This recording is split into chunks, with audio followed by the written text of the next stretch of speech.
Welcome to the Vinny Rock Podcast. Much more than this, I did it my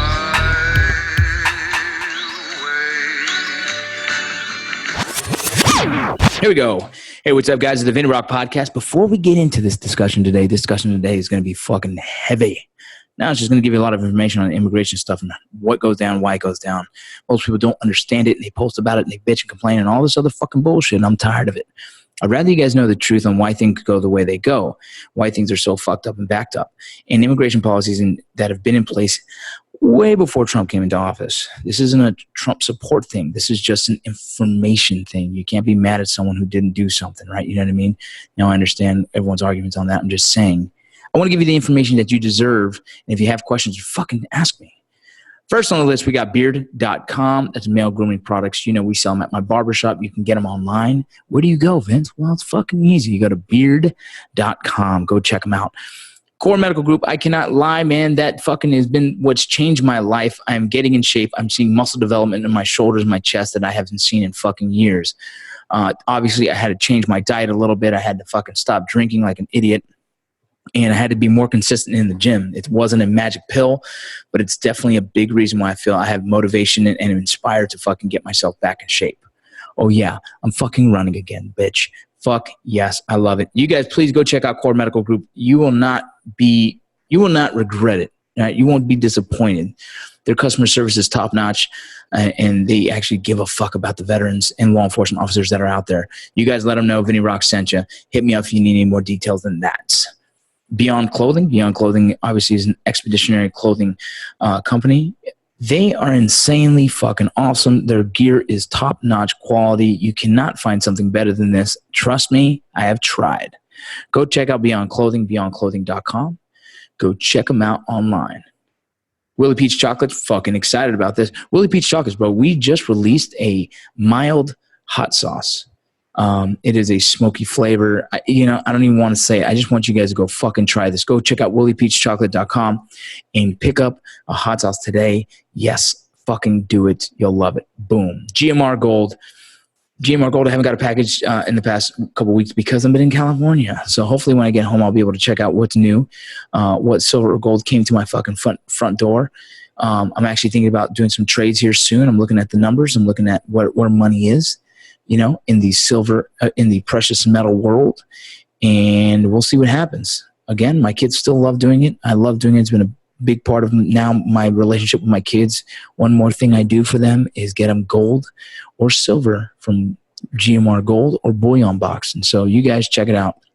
It's fucking rad. Perseverance Survival. I just asked for some new shorts. They got some dope ass shorts, and they got some fucking hoodies. I know it's hot right now, so, go look at some of the shorts. I got the tiger stripe shorts, and I'm trying to get some multicam ones because fucking hey, I love those things, and I'm wearing some shorts all day long in this fucking heat that's driving me out of this fucking world. Don't forget to check Warfighter Tobacco as well. They just have a location. We just set up shop in San Antonio, Texas. So if you're in San Antonio, Texas, or Austin, Texas, or anywhere in fucking Texas, make the drive. Go check out Warfighter Tobacco. And last but not least, don't forget Lead Singer's Whiskey. Here we go, motherfuckers. You got to check this podcast out. You're going to have questions. You're going to find answers. Stop blaming everyone you don't know. Research. Fucking A. Ooh, boy. All right, we are recording. What's up, dude? What's up, dude? I don't feel like it's patriotic because you have all kinds of shit in the background of your little studio. It looks nice. You need to get some flags, bro. I don't know where you're at, man, but you need a flag back there. I know. I need to get hooked up. Well, dude, right now I'm just doing it out of my sister's house because of the schedule with filming and everything. Right now I'm in L.A., so. I got my buddy the combat flags, man. We have to get you a flag. He's the one that does these? Yeah, those are dope. I talked to him before. He's a pretty good dude. He actually sponsored the podcast for a little while. But that's awesome, man. Yeah, good dude. Well, bro, dude, do me a favor if you don't mind introducing yourself and your background, because really this podcast, I want to kind of answer some of the questions that are probably people that just don't understand when it comes to the immigration policies and borders and everything else going down. And I know this is not the topic you always want to focus on. It's cool, man. It's cool. Yeah. Hey, you know what? If you have the background in it, you might as well talk about it, right? Yeah. I've been trying to. So my name is Jason PICCOLO. 90s, I was an enlisted military dude, artillery, army, intel. Commissioned in 99 as an infantry officer. And then in 2000, I became a Border Patrol agent. Did that for a bit, and then I became an ICE customs special agent working HIDA, which is high-intensity drug trafficking area stuff down on the southwest border. Did that for a bit. I was an IRR guy, which is individual ready reserve for the audience out there, meaning that I can get called up at any time. So I did. So I got called up, did a tour in Iraq in 05, 06. And then what did I do? I came back. I worked DOD for a bit, working the Guantanamo Bay investigation, so all the Al-Qaeda guys down there. And then I eventually found my way back into ICE. So I worked with ICE as a deportation officer, then a fugitive operations supervisor. And then I made my way to headquarters, and then I worked for this DHS human smuggling cell.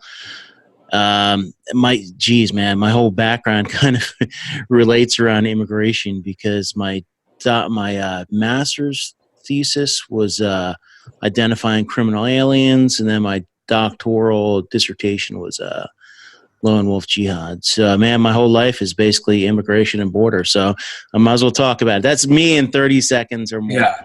No, it's good, man. And it's actually, for me, it's, I feel like I have my knowledge, but I think you would be more of the subject matter expert in a lot of the stuff that's going down right now and how to explain it better. Because, my biggest issue is that people on social media will rant about or talk about the immigration and what's happening on the border. And a lot of them actually have no education on what's actually going down. So, actually I posted something today, and not about per se this subject, but about all the bullshit that's going on social media. Like, people rant and people complain and people bitch about certain policies and certain things going on, but they really have no education on exactly why they're talking about it, right? And so when someone says, calls some of the holding locations concentration camps on the border, like, that's when I'm like, fuck, man, people have no understanding of how the system even works. You know what I'm saying? And then they always show the overcrowded BP stations, which is like, you have to, I always call it the triage effect. If someone comes in that border, you have to search them, you have to check them for, medical or anything like that. And then you transfer them to another location, and they go to another location, and either they see a judge or they get sent back to right, the country of origin. But the thing is, the optics right now is just like, oh my gosh, these people are all in a tent, or they're in a concentration camp, so to say. And it's just simply not true.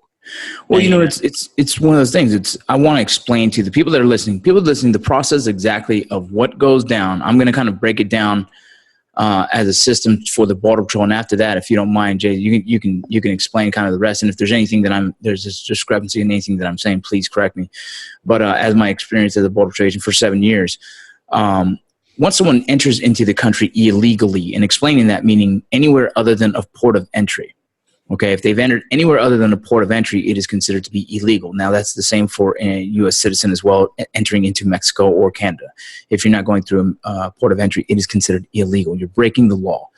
So if someone's entering illegally and they're apprehended by a Border Patrol agent, right away they get taken to the station, and we have to identify where they're from, meaning what country of origin, what their age is, and then we start to process them. As we process them, it depends on if they're from Mexico, if they're from Guatemala, if they're from wherever. It's a different process for everyone, and their age as well. The holding facilities that we have are probably no more. Me having a background in corrections can tell you we shouldn't be holding in the facility that I worked at no more than 20 at a time, and that's actually that's full. That's packed. That's packed to the point where it actually becomes of a concern for us as agents. And don't forget that you have to, you can't have men and women and children all together. Right. So segregating them because of the fact of the safety of people. And also when you have someone crossing with a male or female and a minor, we have to identify if it's actually their kin or if it's a human trafficking issue. And so us as Border Patrol agents don't dig into that too much. That's actually something that goes further on. But we do ask our initial investigative questions. What locations are at? Is that your father? Is that whatever?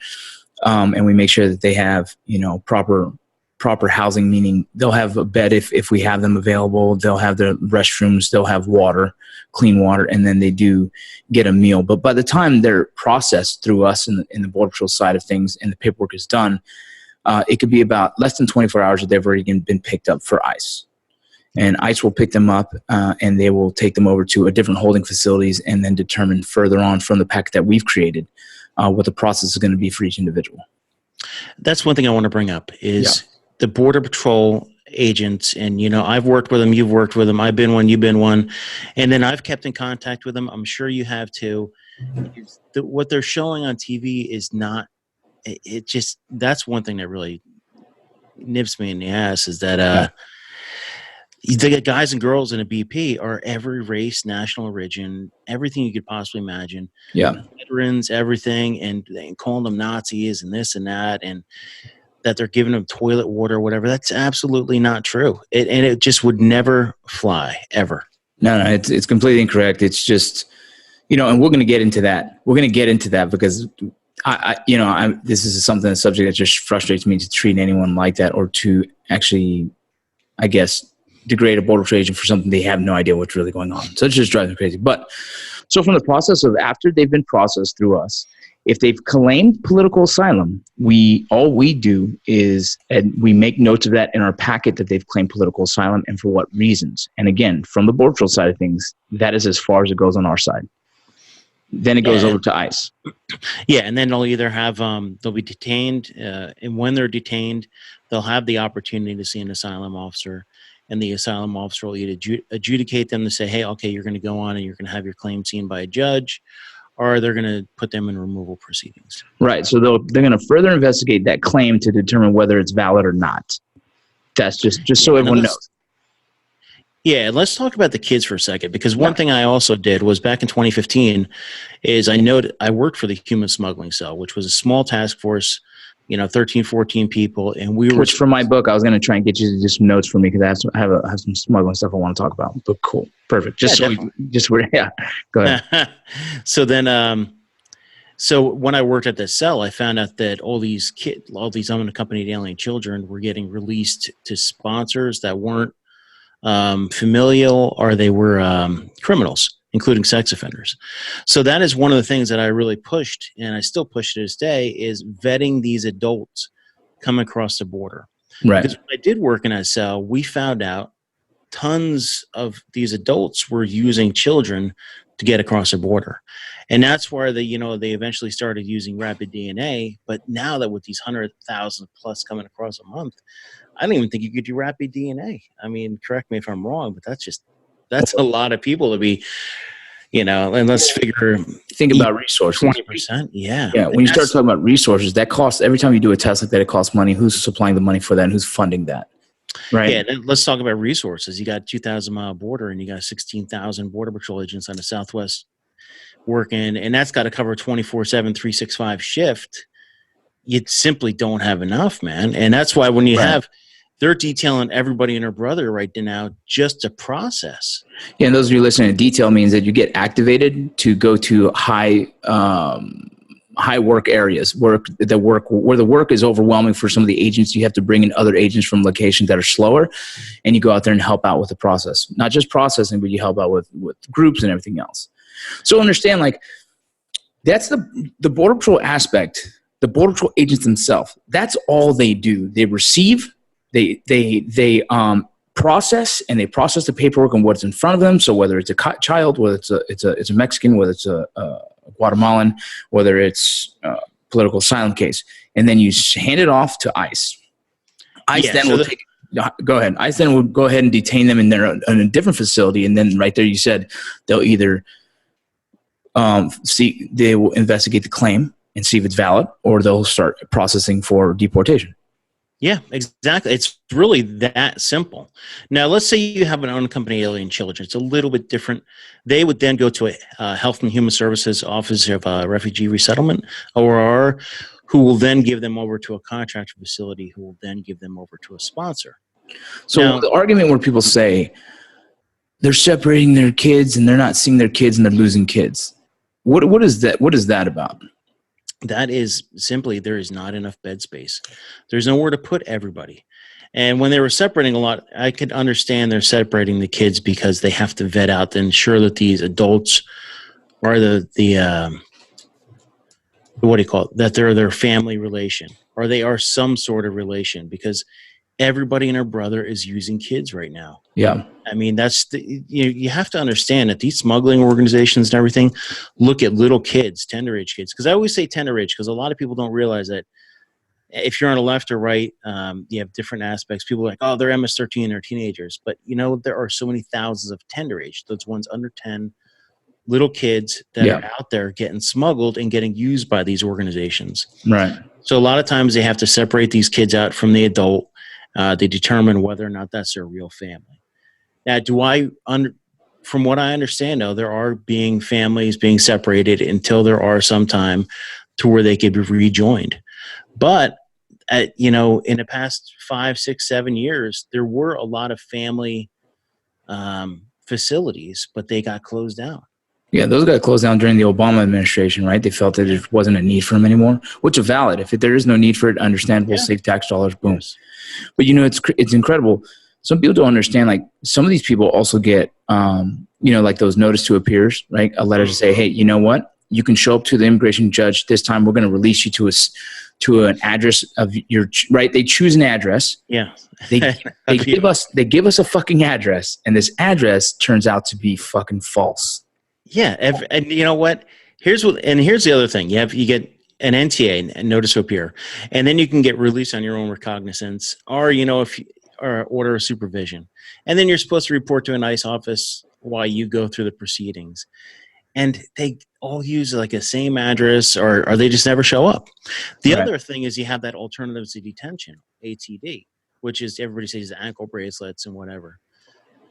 They get the ankle bracelets, and then, as soon as they get down the road, they cut them. Yeah. I mean, the whole system, we're on a track for 1 million people this year. That's 1 million bodies that you have to track. There's no way. They're in a wind. So what do you do? I mean, I don't have an answer. Yeah. I mean, there's tent cities right now. There's this, there's that, but there's simply nowhere to house them. That's the crazy thing for me. It's like, look, I get why people want to come to America. And the thing that irks me is that anyone here in America who thinks an open border is the answer, it just confuses me, because then there is no America, right? And so that's just a really weird statement when people make that, because the reason people come here is because the idea of opportunity. And yes, there is definitely opportunity for those. It's a capitalist country, man. You work your ass off as hard as you want. You can make as much money as you want. You know what I mean? But the hard thing for me is, like, people trying to make the border trade just look bad, but without the lack of lack of education and understanding what the process is. How many people are coming across the border? You said over 1 million right now? Well, think about it. If we're on track for one sector alone at 100,000. And was it RGV had 100,000? Oh, RGV is nuts. I've worked there. I've been detailed there. I mean, and just think about the whole border. Yeah. And then we're not even talking like, oh my gosh, if you want to get into the whole immigration thing, you got the whole overstays. There's bodies everywhere, and they're never going to show up to court. Right. And that's the thing. There's definitely a process. Like, you're never going to hear someone like me say, "Don't come to America." No, I get it. I get why I come to America, right? I understand my family did, right? There's opportunity, they're seeking opportunity. But at the same time, there's policies that definitely need to be reformed. There's things that need to be fixed. But there's so many layers that we talked on the phone one time, and I like to tell people it's like a 7-layer cake, but exactly that. It's multiple different layers of immigration need to be adjusted. There's no one right answer. No, I am all about immigration reform. I don't, I was a field job supervisor. I didn't arrest every mom and pop. I wanted criminals. Yeah. There's not enough resources. You can't just go out and arrest everybody. And I didn't plan that at all. But the other thing too is there are legitimate asylum claims out there. Tons of legitimate asylum claims. But when you have to cycle through 1 million, when you have to adjudicate, let's say 1 million claims, how do you get through it? Now, let's talk about immigration judges right now. Right now, I think we have 412 immigration judges. So let me break that down for the people that are listening, is that once you get apprehended for entering illegally and it becomes an immigration case, you go to an immigration judge to determine whether you have a right to be here or you have to get reported back. So understand that there's a process for you. Can't just show up and all of a sudden they're going to give you the opportunity. No, you have to see an immigration judge, and just the backflow of that alone is what Jason's talking about. Yeah, and just last year alone, there was 820,000 cases backlogged. That's not including current cases. That's just, fiscal year 2018, there was 820,000. 412, 418 judges. There's no way. Well, trip out on this, dude. So me working in the correction side of things, half of our facility was immigration contract. Yeah. So we had guys that had been in there for 2 years that were just appealing and appealing and appealing. And that's the other thing is, like, when I was a DO, deportation officer, my job was to go through the packets. And some of these boxes are boxes of immigration files because they keep appealing and appealing. Yes, they're appealing. And you know what? Here's the funny thing. What people don't understand is the guys who are appealing, and look, you take it for what it is, but I'm going to tell you what the fact is. They're held in a prison's facility. They get 3 hot meals a day. They have their bed, and they're living comfortable enough, and as comfortable as you can be in a holding facility, right, in a prison. A lot of these guys are working as trustees because it's just an immigration thing, right? These guys are not like violent cases. It's just they're here for immigration. So they're trusted to do the cleaning, the cooking, whatever the case. And they can do that for years and years and years and be able to just exist in that way as they do that. In my head, it's a trip to me when I see that because all I think is about, like, well, someone's paying for that, right? Someone keeps the lights on. Yeah, well, that's the other thing too is so back in the Obama day, I used to work at headquarters for ICE. And it was, I think, 34,000 bed spaces. And for people out there, bed spaces are actual what it sounds like. How many beds do we have to detain people? So we had 34,000 mandated by Congress. I think it's up to like 50,000, plus there's really no cap anymore. Yeah.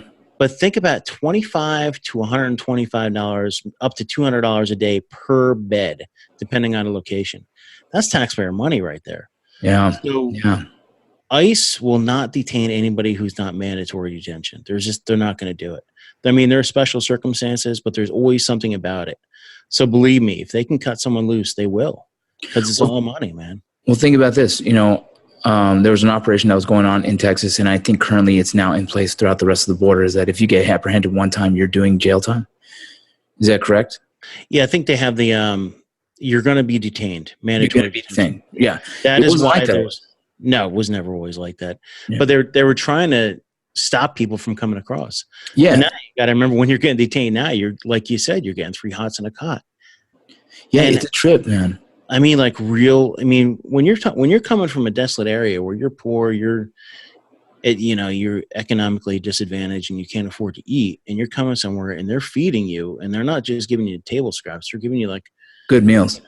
Good meals. And granted, you're detained, and I've never been detained, unless you want to call living on a fob detained for a year.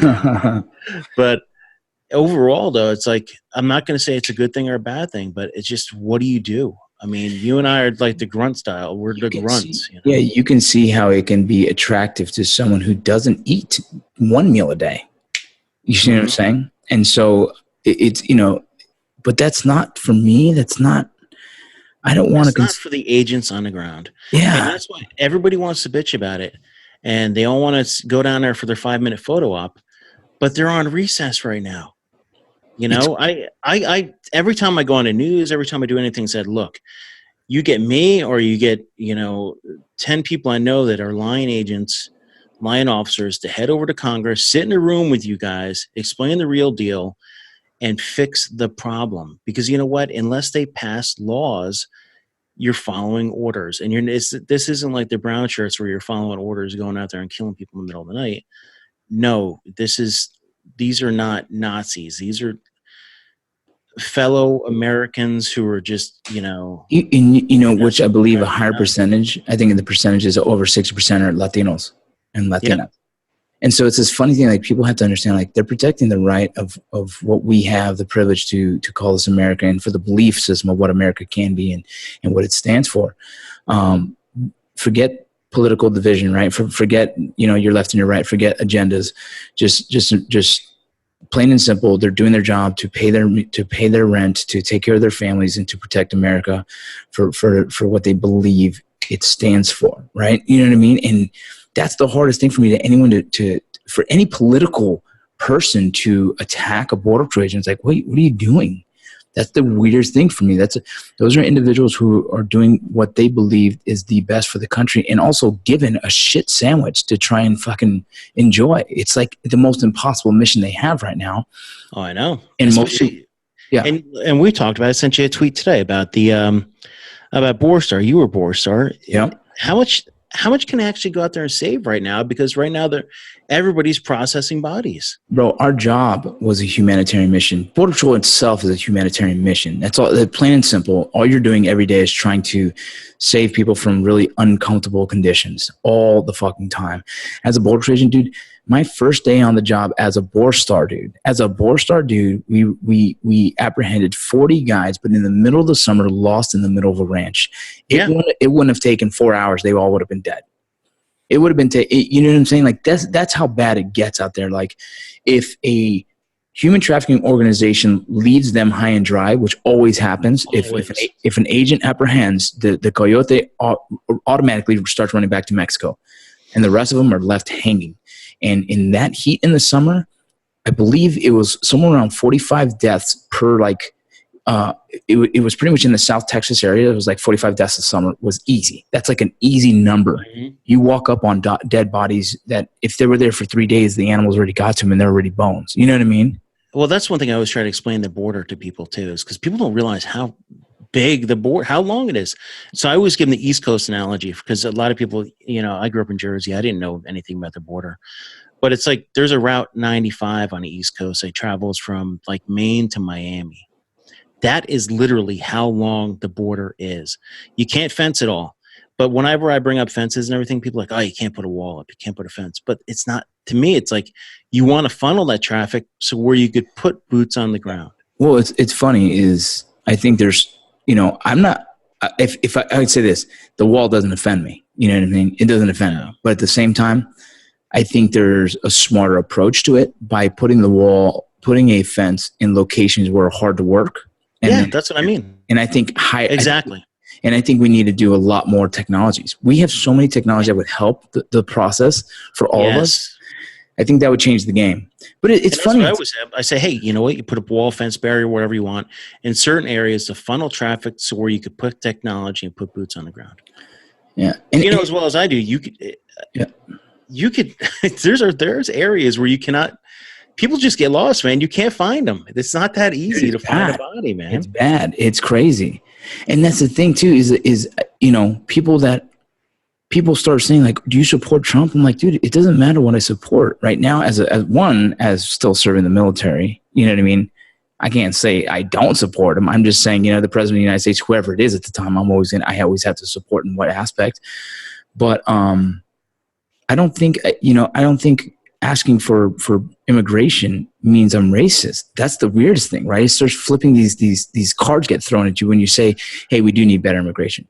Yeah, because I don't want an open border. I don't want everyone just to walk in here and start taking resources and everything else. That's just not what I want, because that's how America was before. When let's go all the way back to like when the Indians, like there was no borders there. You know what I mean? Like, and that's the thing, man, is like the reason there's a border patrol is because of alcohol, when they banned alcohol. Yep. The prohibition. Fun, so I'm like right. I'm center right. I'm conservative because I don't believe in certain things. But I believe we need immigration reform. We need immigration. We need good immigrants. We don't need criminals. We need workers. We need this. We need that. And you're going to find so many people that work for ICE, BP, or whatever believe the same thing. You know what? You fix the laws. You're in charge. You're the one that, sets our salaries and everything else. I'm talking Congress. Do it. Stop. There's such a divide that you can't even bring up anything to do with immigration without someone going, oh my God. I think a lot of that divide comes from, we're coming up to an election time. And I think, Democrats and Republicans are kind of just, everyone's trying to get the vote, right? Everyone's trying to swing the vote.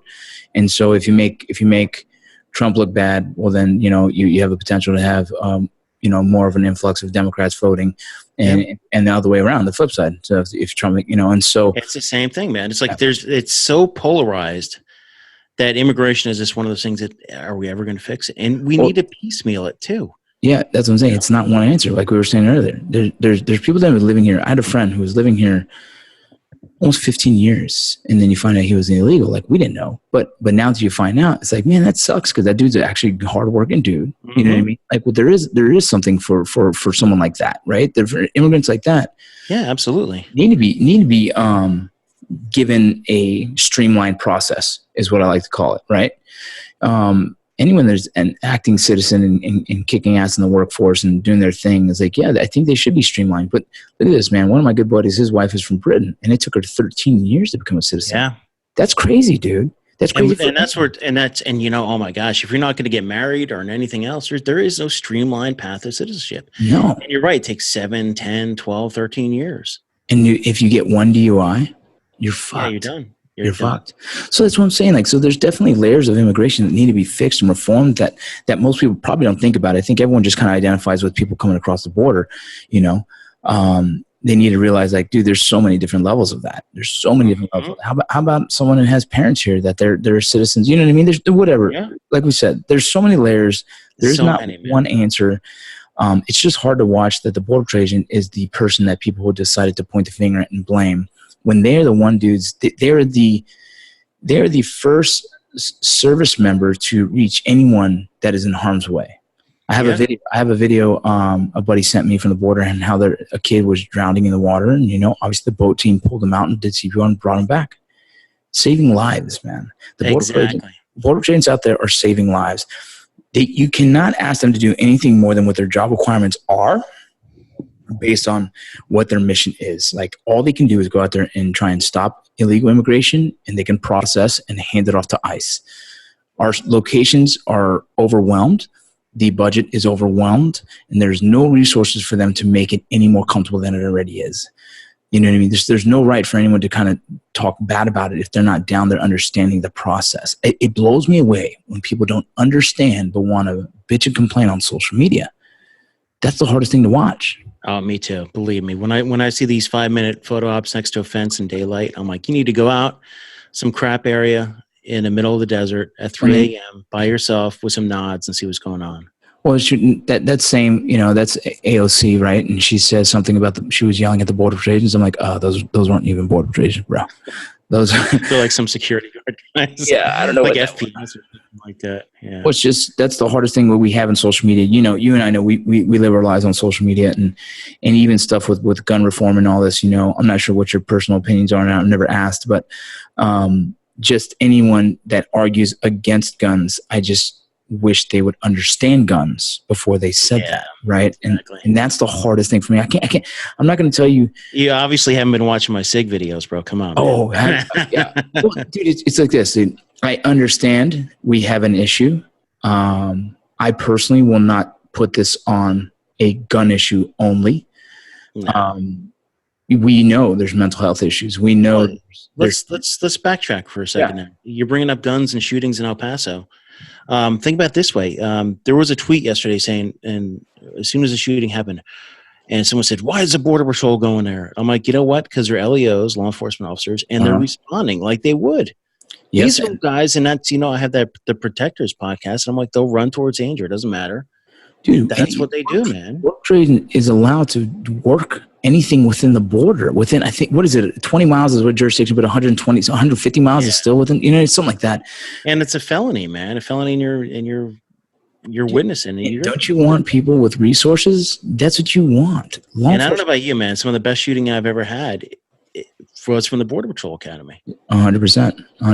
And you have Border Star teams that were there. I think one of my Border Star guys was there. Several guys were out there. The Border Tech teams were there. It's just like there's support, but it's just a crazy thing what I believe. I blame it all on social media, right? I blame it all on mainstream media and social media and political agendas. That's what makes lives like ours harder, because people don't understand under the layers of it, right? They all want to do this immediate gratification and see what someone posts and look at a title of a blog and believe it's fact. instead of ripping down the layers and coming to your own conclusion by actually learning what it is of requirements of a border Trojan, or what is the actual definition of assault rifle, right? Like things like that. Don't even bring up assault rifle. Bro, that's my point, man. Did you see that the graph from like BBC News? It's like, who was it? BBC, right? Yeah. M16A1 shoots 35,000 rounds a minute or a second. Well, I saw that. It's like this, dude. Everyone's looking to point the finger at something. Everybody wants they always want an out. It's almost like when you're being an interview and interrogate someone, they always want an out. So it's like the media is giving everybody an out. Yeah, like it's good about themselves. Oh, you know what? Yeah, it's their fault, not mine. Yeah, it's those guns. Those are the problem. Oh no, it's not the people that are holding the gun. It's the problem, and that's what's confusing me. That the mindset of people, you want to blame the Border Patrol for immigration, but that has nothing to do with it. The Border Patrol that are helping and saving more lives than you can even imagine. They're stopping more dope than you can even imagine, but you're going to point the finger at them. You know, and ICE, it's funny because I did this leadership thing with ICE where ICE sent me to the Holocaust Museum it was called Lessons of the Holocaust, law enforcement, right? ICE sent me there. Yeah. It was so you could learn the lessons from the Holocaust so it'll never happen again. So, I mean, it's not like, oh my gosh, ICE is Nazis, ICE is this. Go, you know what? Have they ever even talked to an ICE officer? Well, the reason why they throw the Nazi thing is just shock value to you know, but those are two complete different scenarios, and people, obviously the sheeple out there follow whatever sounds right to go towards their political agenda. Again, more swaying of votes and drama. Another year election, bro. Dude, I have no idea what's going to happen, and I can't even anticipate what's going to happen if Trump gets reelected, if he doesn't get reelected. Like, the fear of everything, right? The fear of the world where the fastest runners in college, the fastest female runner in college was once a man, right? Comes this very scary place for our kids. You see what I'm saying? Mm-hmm. That's what I'm saying. That kind of mindset it trips me out. Like, hey, I don't mind having all transgender sports and let's see who the best transgender in the world is. Cool. But these arguments that are coming from different directions of political standings, it's like, whatever happened to us just being like this society of I guess reasonable thinking, I guess. I don't know. Yeah, but I like to say if we get away from social media that, we could find like just a different world. A different world from this constant iPhone and traffic and everything, man. Oh, we're pretty much androids where we carry our freaking phone in our hand all day. Everywhere. But the thing is, man, is that it takes guys like us on social media to help try and, I guess, shift some thinking sometimes. You know what I mean? Providing some genuine information and not just jargon, right? It takes guys like us who have to raise tomorrow's leaders and hope to God that they can make a better influence than to submit to just people who whine and complain and get their way. It tends to be that's what our government turns into nowadays. If you whine and complain enough and say you're offended enough, things will go your way, and that's not the right answer, right? That's just letting up and giving up.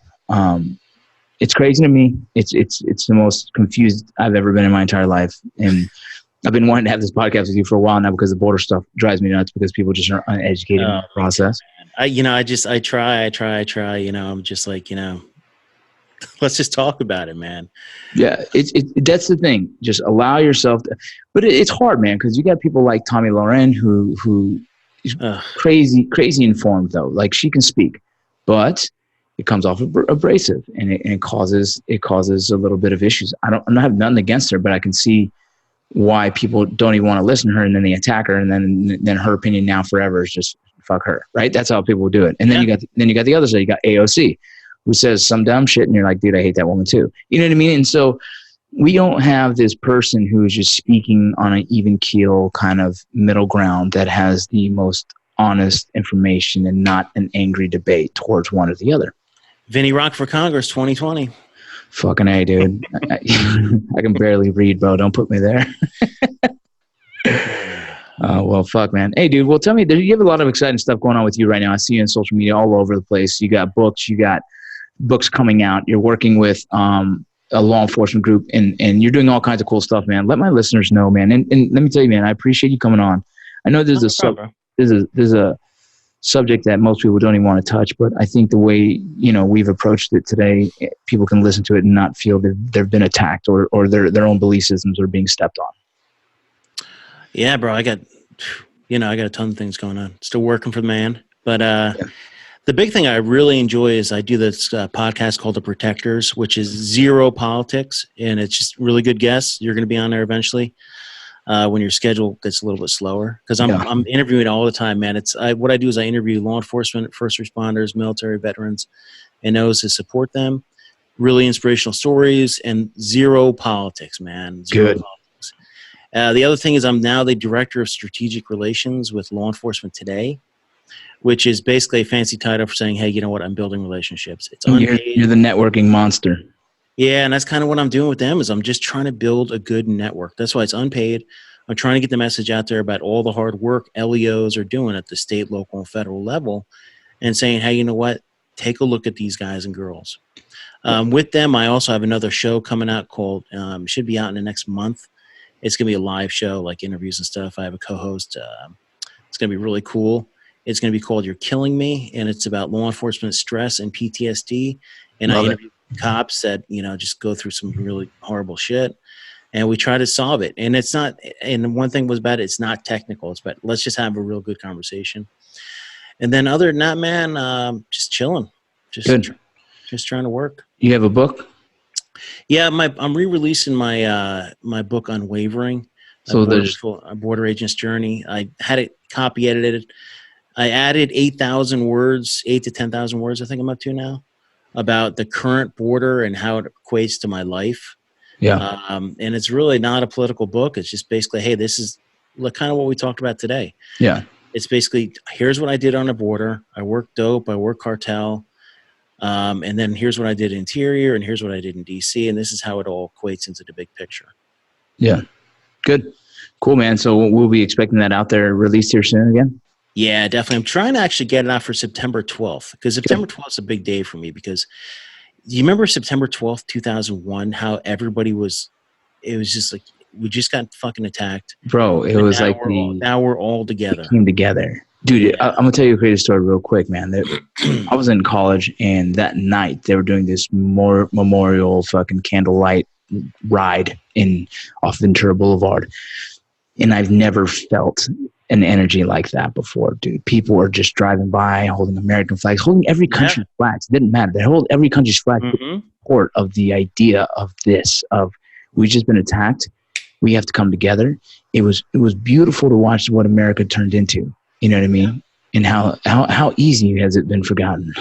I know, man. And it's fuck. I just wonder if this was what it was like after Pearl Harbor. 10 years later.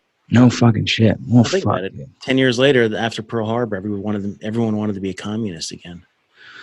It's crazy, man. I don't want to get into that story. No, we're done. Okay, bro. All right, brother. Love you, man. Thank you. Thanks, bro.